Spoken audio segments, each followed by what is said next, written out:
오늘 스승의 날인데 이 스승의 날을 맞아서 이 교대 미래 대한민국 교육을 책임질 그런 미래 선생님들과의 대화도 이렇게 나누고 또 이따가는 교원단체 그리고 선생님단체 관계자분들을 만나가지고 실제 교육 현장에 있는 이야기들을 좀 들어보려고 하고 있습니다.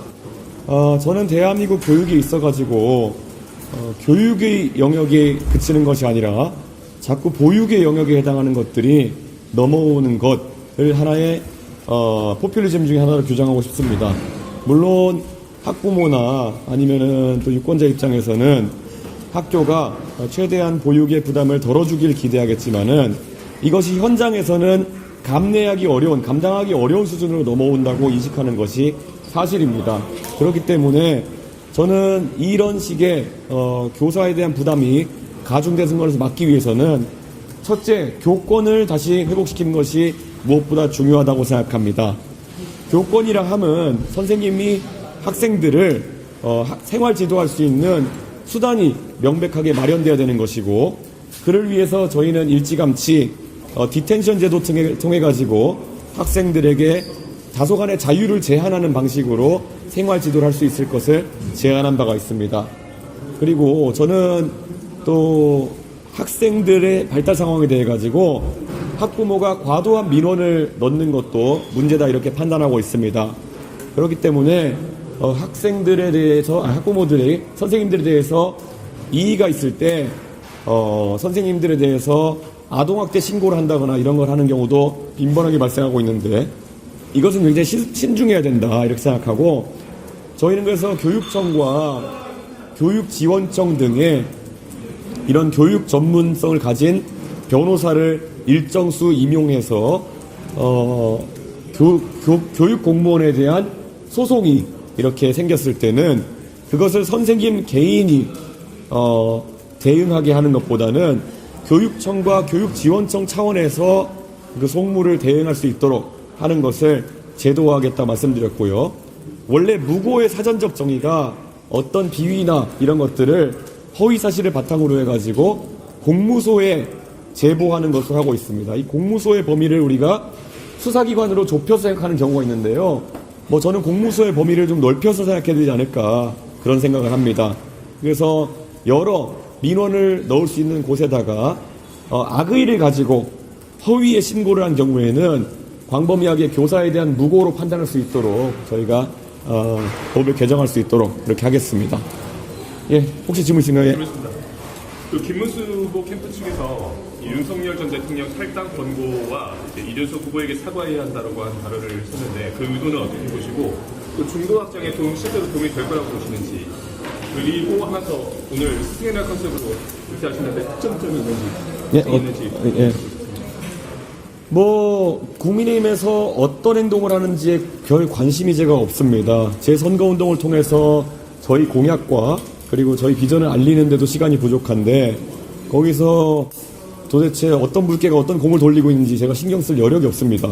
그렇기 때문에 저는 국민의힘에서 선거 캠페인 할 게 그렇게 없나, 정말 그 당의 경선이 끝난 직후부터 거의 단일화 무새가 아닐까 하는 생각 정도로 똑같은 말만 반복하고 있는 것 같은데요. 이 단일화 무새들이 지난번에 한덕수 후보와의 단일화를 해가지고 득을 본 게 있다고 생각하는지 굉장히 착각이 심한 것 같은데요. 저는 단일화 무새적인 선거 전략으로 어떻게 지금 여론조사상으로 과반 이상의 득표를 하는 것으로도 나오는 이재명 후보를 막아세울 수 있겠다는 건지 이준석 혼자 대선 걱정하고 있는 것 같습니다. 예. 그리고 스승의 날에는 제가 항상 정책 중심으로 풀어나가려고 하는 것처럼 방금 열거한 정책들과 함께 또 지난번에 교총과 얘기하면서 또 이번에 또 다른 교사단체들과 얘기하면서 나온 현장의 생생한 정책들을 저희가 공약화해서 발표할 수 있도록 그렇게 하겠습니다. 네, 혹시 질문? 그 시절에 징계 취소를 때 억울하게 모자람들이 직장 개혁이나 관련해서 국내 사과 검사 취소라고 했으니까 요구하시는 지금 상황에서 그 당시 국민의힘에서 무리한 징계를 하면서 피해를 입힌 대상은 한두 사람이 아닙니다. 큰 틀에서는 대한민국 보수 진영 전체를 절단낸 거고, 처음으로 보수 정당에 관심을 가지고 몰려들었던 젊은 사람들의 노력을 배신한 겁니다. 뭐 국민의힘이 원래 선거 때 되면 잘하는 게 비 오는 날 밖에 나가서 무릎도 꿇고 석고대죄도 하고 이러는데 지금은 또 그만큼도 안 하는 것 같습니다.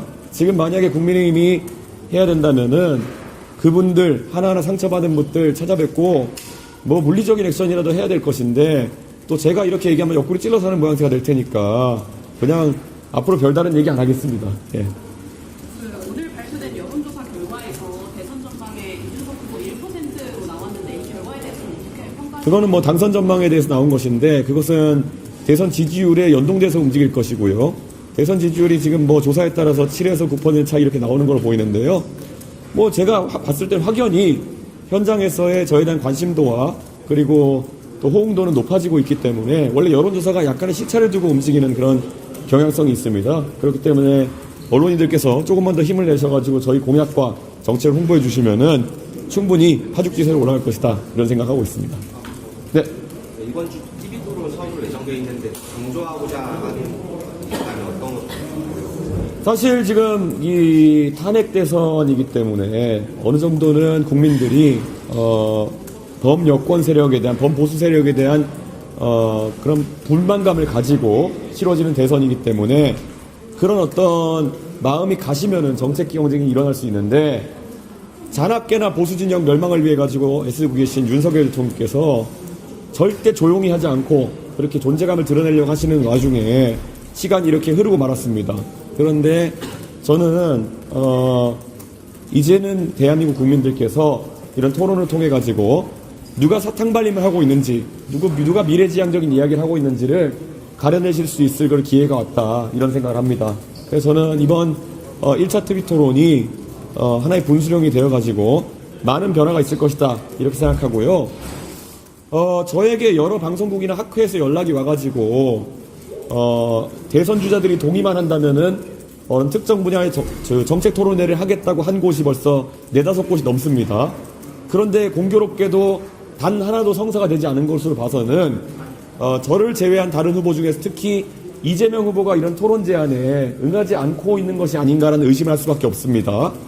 이재명 후보가 깜깜이 선거를 하려는 의도가 아니라면은 이런 방송국이나 아니면 학회 등의 토론 제안에 응하는 것이 옳을 것이다 이렇게 생각하고 있습니다. 사실 이재명 후보의 그런 경제 공약이나 이런 것들은 허점이 너무 많고 실제로 경제학의 기본적인 논리마저 갖추지 못했기 때문에 지적받아야 될 사안이 많은데 그런 것들을 지적받지 않기 위해 가지고 이런 토론을 회피하는 것이 아니냐라는 의심을 할 수밖에 없습니다. 예. 이재명 후보 지지 선언 말씀하신 이해를 저는 애초에 김상욱 의원과 뭐 친밀하게 교류하고 있지만은 김상욱 의원의 허심탄회하게 정말 개혁신당이나 이런 쪽으로 합류하는 것은 어려운 길이고 상당한 용기가 필요한 일이다. 그래서 제가 권유하지는 못하겠다. 하지만은 또 김상욱 의원도 지금까지 고생했으니까 또 국회의원으로서 앞으로 활동하는데 좀 덜 힘들고 그리고 앞으로 다선 의원하고 덜 힘든 선택을 한다면은 남아있는 선택은 민주당 가는 것밖에 없지 않겠느냐 이렇게 솔직하게 조언했던 측면이 있는데요. 지금 무소속 단계 지지선언 단계지만은 오늘 행보를 통해 가지고 민주당 갈 거라 봅니다 저는. 네.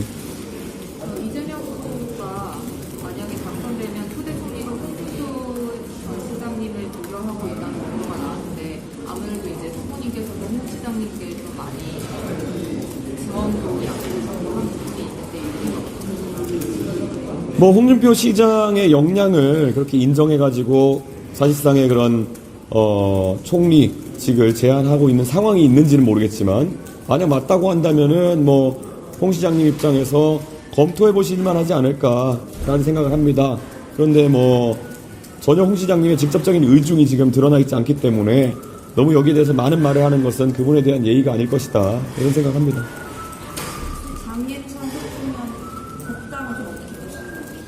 뭐 제가 대선 주자로서 그런 것까지 평가해야 되나 싶긴 한데 지금 국민의힘에서 전광훈 패밀리까지 지금 다시 당의 그림자가 어른거린다라는 얘기가 나오고 있는데 사실 탄핵 이후에 굉장히 무리수를 두면서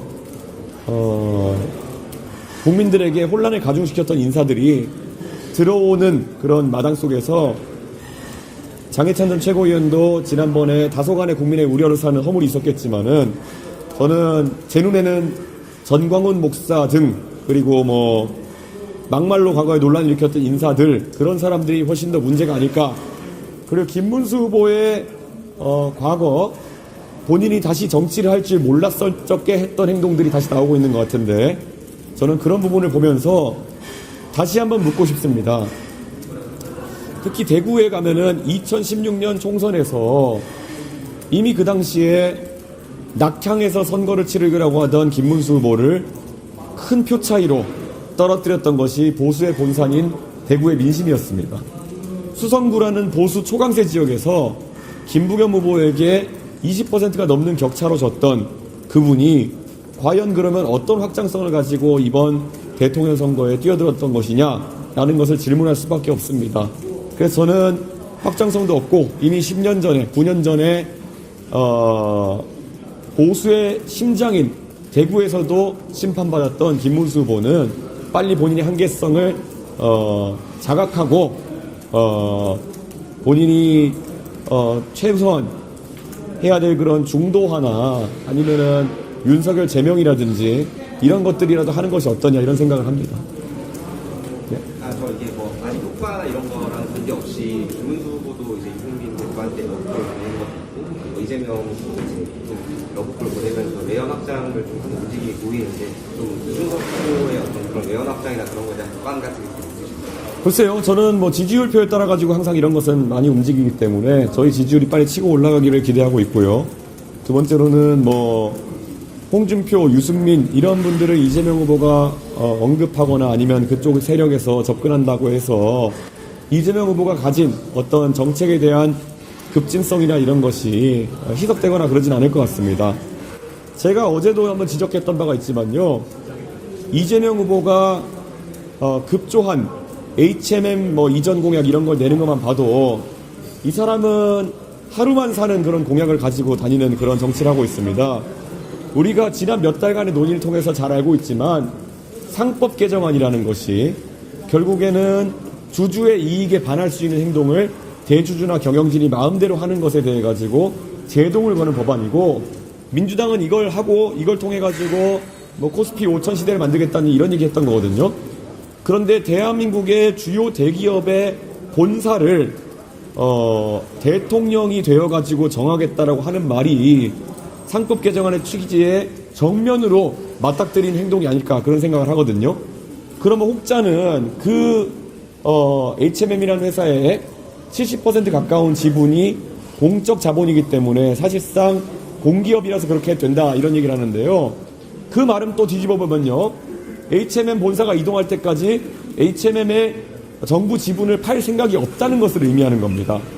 잘 아시는 것처럼 최근에 HMM의 지분을 민간에 매각하려고 하다가 그것이 무산돼 가지고 지금 공적 자본 지분이 높은 거거든요. 공적 자본 지분 높은 건데 그럼 이재명 후보는 그 말이 그러면은 HMM 민영화 계획을 포기하겠다는 건지 국영선사화 계속 하겠다는 건지에 대해 가지고 또 그렇게 꼬리에 꼬리를 물고 이재명 후보의 비논리성이 드러나고 있는 것이거든요. 어디까지 이런 식으로 하루하루 그냥 나오는 대로 말을 이어가면서 연명할 것인가 저는 약간 걱정하게 됩니다.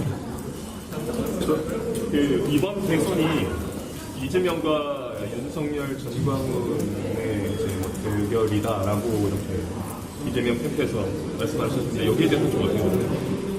저는 윤석열 대통령은 형사적인 책임 외에도 진짜 보수 진영 전체를 나락으로 보낸 책임은 진짜 당연히 교과서에 나중에 나올 거고요. 이런 식으로 하면은 정말 대명사처럼 남을 겁니다. 보수 계멸의 대명사처럼. 저는 윤석열 대통령은 하루빨리 본인의 어떤 위치를 자각하고 이 선거에서 빠져달라 이렇게 말씀드리겠습니다.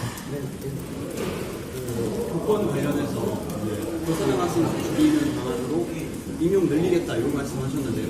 또 이외에 취업 관련, 전반적으로 청년 취업 관련해서도 정책 같은 거 내놓고 저는 청년 취업 관련해 가지고는 사실 너무 파편화된 정책을 내놓지 않으려고 합니다. 이게 청년 취업 정책이라는 게 과거 문재인 정부에서 그런 것을 강조했으나 안타깝게도 정책적인 효과로는 공무원 늘리기 정도로 귀결됐던 적이 있습니다. 잘 생각해보면 대한민국 경제 전반이 살아나고 그를 통해서 창업과 그런 투자가 활성화되면은 뭐 젊은 사람부터 관리자급 그 이상까지 해가지고 일자리가 고르게 느는 것이 정상인데 딱 청년 일자리만 늘리겠다는 목표를 가지는 순간 그런 임시 청년 인턴 같은 일자리 아니면은 또 이런 공무원 늘리기 이 정도의 해법밖에 나오지 않거든요. 그래서 저는 지금 교육을 목표로 해서 교원 임용을 좀 특수한 직역에서 일부 늘리겠다는 정도가 제가 이해할 수 있지만은 저는 문재인 정부처럼 공무원 대거 늘리고 뭐 그런 식의 공약을 하는 것은 제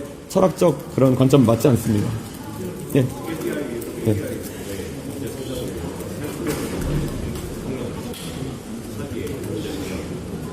저는 성장률이 저하되고 있는 상황에서는 우리가 미래에 투자하겠다는 이야기를 계속 해야 되는 겁니다. 자, 지금 분명히 우리나라의 재정이 부족한데 그 부족한 재정 속에서도 어디에 주안점을 투자해야 되느냐? 저 이준석은 끝없이 미래 세대를 위한 교육이라든지 과학기술인을 위한 우대 같은 것을 이야기하고 있습니다.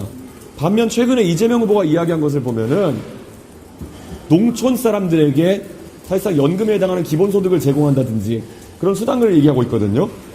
도대체 농어촌 사람들에게 수당을 제공하는 것이 어떻게 미래지향적인 그런 사업일 수 있겠습니까? 누구에게 수당을 줘가지고 그걸로 뭐 선순환 구조를 만들어가지고 경제 살리겠다. 이거는 어디서 들어본 얘기입니다. 소득주도 성장 비슷한 거거든요. 저는 그러니까 이재명 후보가 이런데 미련을 놓지 못하는 순간 저는 대한민국은 더 깊은 나락에 빠질 수밖에 없다.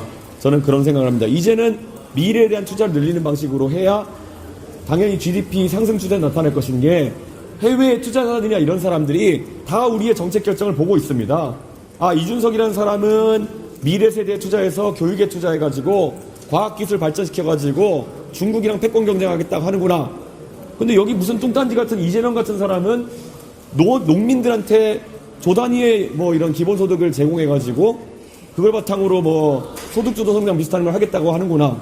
이거는 해외 투자자들이라면은 딱 보는 순간 대한민국 미래가 어디로 가면 망하고 어디로 가면 잘 되는 것인지 알게 됩니다. 이번에 그래서 꼭 투표를 잘해가지고 경제에 다시 활기를 띠도록 하는 것이 중요하다 이런 생각입니다. 오늘 학생복지사 행사가 7번째인데 후보님께서는 사각지대 청년한테 동등한 출발 기회를 제공한다는 공약을 발표하셨잖아요. 학교 밖에 있는 20대 청년을 만날 계획은 없으시죠? 제가 원래 정치하기 전에 거의 10년 가까이 했던 그런 교육봉사 활동이 그 중학교 2학년 저소득층 학생들 가르치는 것이었기 때문에요. 사실 그런 약간 어려운 환경에 처해진 학생들의 상황에 대해 가지고는 꾸준히 업데이트를 제가 받고 있는 것은 사실입니다. 하지만 대한민국의 어려운 환경이라고 하는 것은 굉장히 다양하기 때문에 저희가 또 시간을 내서 그런 일정도 만들어 볼 수 있는지 한번 검토해 보도록 하겠습니다. 네, 알겠습니다.